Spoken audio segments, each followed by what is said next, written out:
আসসালামু আলাইকুম এভরিওয়ান। আজকে আপনাদের সঙ্গে খুবই মজাদার একটা রেসিপি শেয়ার করব, গরুর মাথার মাংস ভুনা। তো রেসিপিতে চলে যাওয়া যাক। আমি এখানে 1 কেজি গরুর মাথার মাংস নিয়েছি। আমি এখন জিভেটা পরিষ্কার করে নিব। তার জন্য আমি চুলায় একটা পাতিল বসিয়ে পরিমাণ মতো পানি গরম করে নিয়েছি। পানিটা গরম হয়ে গেলে আমি এখানে জিভেটা দিয়ে দিয়েছিলাম। 2 মিনিট পরে আমি পানির থেকে জিভেটা তুলে নিয়েছি। দেখতেই পাচ্ছেন খুবই ইজিভাবে জিভেটা কিন্তু পরিষ্কার করা যাচ্ছে। আমি এইভাবে ময়লাটা উঠিয়ে এভাবে ছোট ছোট টুকরো করে কেটে নিয়েছি।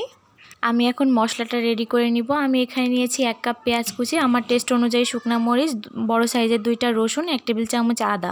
এখন আমি গোটা মশলাগুলো ব্লেন্ড করে নিব।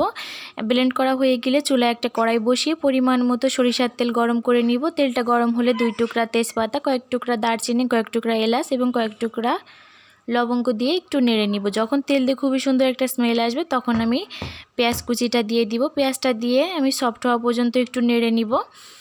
যখন পেঁয়াজটা একটু সফট হয়ে আসবে তখন আমি এখানে ব্লেন্ড করা মশলাটা দিয়ে দিব। মশলাটা দিয়ে একটু নেড়ে নিতে হবে। এই পর্যায়ে চুলার আঁচটা মিডিয়ামে রেখে আমি মশলার ভেতরে একে একে গুঁড়া মশলাগুলো দিয়ে দিব। এখন আমি আমার টেস্ট অনুযায়ী লবণ, পরিমাণ মতো হলুদের গুঁড়া, ধনে গুঁড়া, জিরে গুঁড়া দিয়ে দিব। এখন মশলাটা একটু সময় ধরে কষিয়ে নিতে হবে। মশলাটা কিন্তু যত সময় ধরে কষাবেন খেতে কিন্তু তত বেশি মজা লাগবে। মশলাটা খুবই ভালো করে কষানো হয়ে গিয়েছে, দেখতে পাচ্ছেন তেলটা উপরে উঠে এসেছে। এখন আমি মশলার ভেতরে মাংসটা দিয়ে দিব। মাংসটা দিয়ে মশলার সঙ্গে খুবই ভালো করে মিশিয়ে নিতে হবে। দেখতেই পাচ্ছেন কালারটা কিন্তু চেঞ্জ হয়ে যাচ্ছে। মাংসের সঙ্গে মশলাটা ভালো করে মেশানো হয়ে গেলে আমি 5 মিনিটের জন্য ঢাকনা দিয়ে রান্না করব। 5 মিনিট হয়ে গিয়েছে, দেখতেই পাচ্ছেন মাংসটার থেকে অনেকটাই পানি ছেড়েছে। আমি একটু নেড়ে চেড়ে আবারও ঢাকনা দিয়ে 5 মিনিটের জন্য রান্না করব। আমি কিন্তু এই পর্যায়ে কোনো পানি ব্যবহার করব না।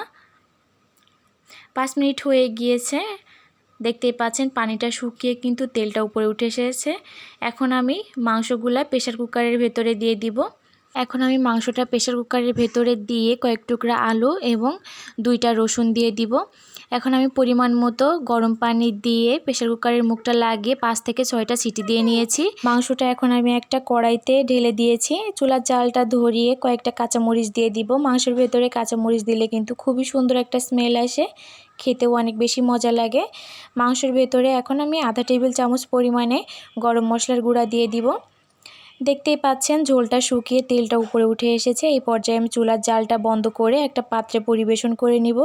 জাস্ট কালারটা দেখেন কতটা সুন্দর লাগছে। মাংসটা খেতেও কিন্তু দারুণ মজা হয়েছে। আমার ভিডিওটি ভালো লাগলে একটা লাইক, কমেন্ট, শেয়ার করে দিবেন। ধন্যবাদ।